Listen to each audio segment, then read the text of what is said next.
Viewers and subscribers, please make sure to subscribe to Saga News TV and give a like and share, because if you don't, you will miss out a lot of news. The cops killed on Thursday night along Waltham Park Road in St. Andrew has been identified as Cherry Stewart of the St. Catherine North Police Division and Jamaica Garden of the Counter-Terrorism and Organized Crime Branch (CTAC). Stewart is said to be the son of veteran policeman who was recently promoted to the rank of inspector. The off-duty cops were gunned down near 83 Lane, where they reportedly went to meet someone to conduct business 7:45 p.m. Reports are that the policemen were standing in the area when they were pounced upon by men who opened fire. Both men were pronounced dead at the Kingston Public Hospital. The National Security Minister, Dr. Aris Chang, has condemned the deadly attack. A manhunt has been launched for the policemen killers as a high-level probe continues into the circumstances surrounding their deaths. A man listed as a prime suspect in Thursday evening double murder of two police officers has surrendered to authorities. The police say Macarius Mackie Monroe of Ricketts Crescent, Kingston 13 turned himself in at the Hunts Bay police station around 4 p.m. Friday, accompanied by a justice of the peace.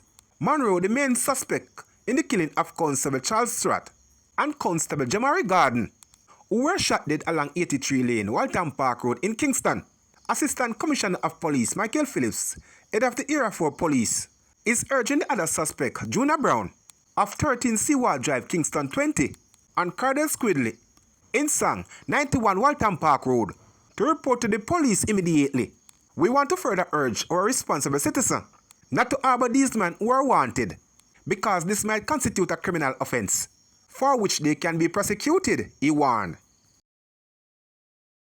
Detectives assigned to the Kingston Western Criminal Investigation Branch have charged a man who reportedly shot another man with who he had a dispute.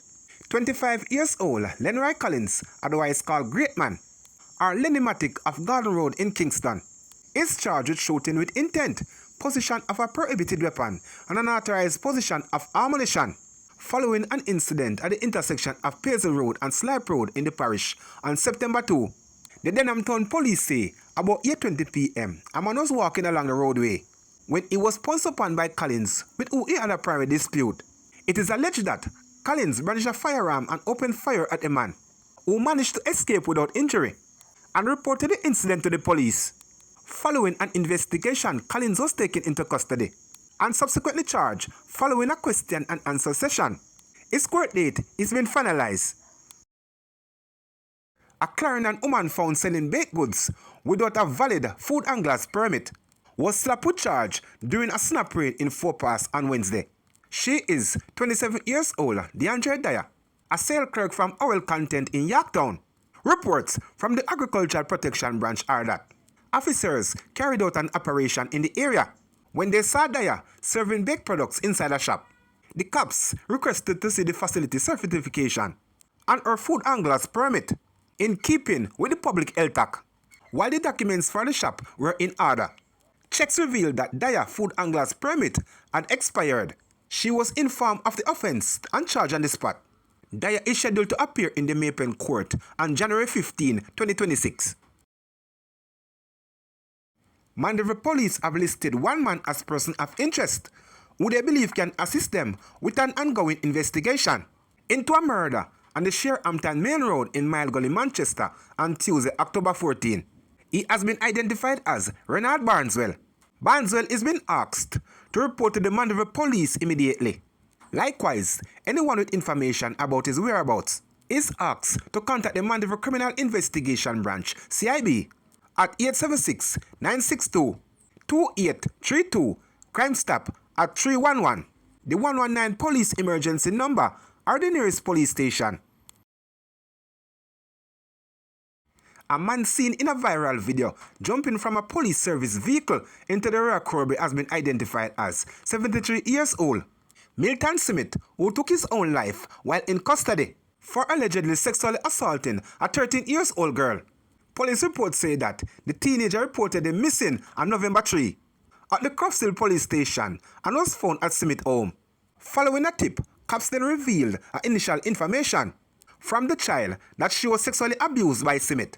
Both were to be escorted to the center for investigation. of sexual and child abuse, Sosoka in Spanish Town.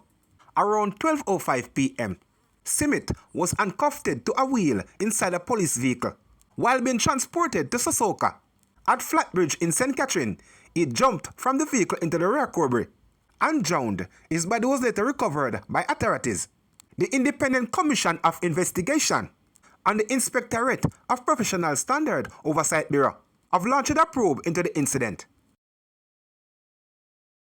Bridgeport Primary School has been plunged into mourning following the gruesome murder of 29-year-old teacher Tara Pinnock and her 14-year-old daughter. Talia Wright, a horrifying blow that has left the school community in shock. Their bodies have multiple stabs and their throats slashed. A somber atmosphere hanging over Friday morning. Devotion at the school as members of the school population struggled to process the tragedy. Pinnock's daughter was a student of Margaret High School in St. Catherine.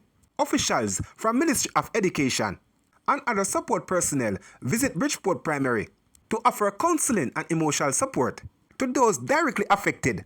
Stephanie Webb Parker, senior education officer in the Guidance and Counseling Unit, described the mood as overwhelming heavy.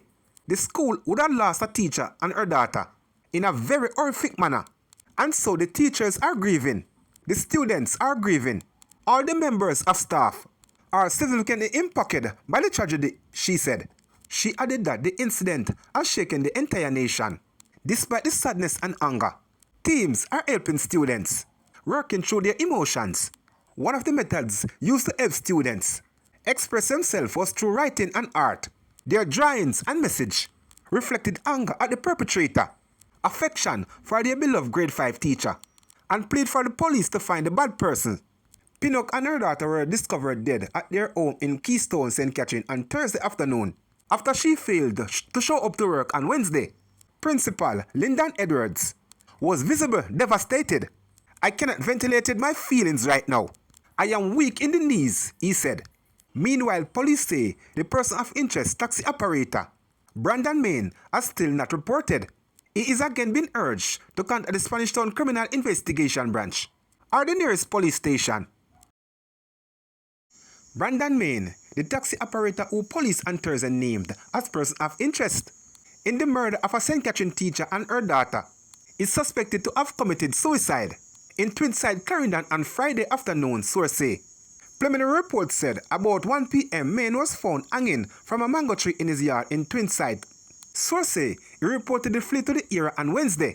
A day later, the body of a 29-year-old Tara Pinnock, who worked at a St. Catherine-based primary school, and 14-year-old Talia Wright were discovered at a premises in Mount View, near St. Jago Heights in St. Catherine. According to Senior Superintendent of Police SSP Upton Nicholson, officers were alerted to a suspicious activities on Mount View premises sometime after 1 p.m. Upon entering, their body was discovered. A St. Catherine teenager who was allegedly found with 2 rounds of illegal ammunition has been granted bail in the sum of $200,000 with surety in the parish court on Thursday, November 14, 2025. She is Plantain Israel, otherwise called Baby, an 18-year-old student of 8 Miles but in Bannister District in Old Harbour. Attorney at law Sasha Geisha made a successful bail application on her behalf. Your Honor, she is not a flight risk. She is a student of Portmore Community College and will honor her obligation to the court, Shah said. Parish Court Judge Janelle Nelson Gale granted bail with the condition that Israel report to the Old Harbour Police Station every Friday. A fingerprint ordered was also made. She is to return to court on March 6, 2026. Reports are that about 5:30 a.m. on October 17, 2025, police personnel from a special operation, armed with a warrant, conducted a target operation in Bannister during a search of a room occupied by the accused. 2 rounds of ammunition were reportedly found inside a Puma shoes. Israel was taken into custody on suspicion of unauthorized possession of ammunition. She was later charged following a question and answer session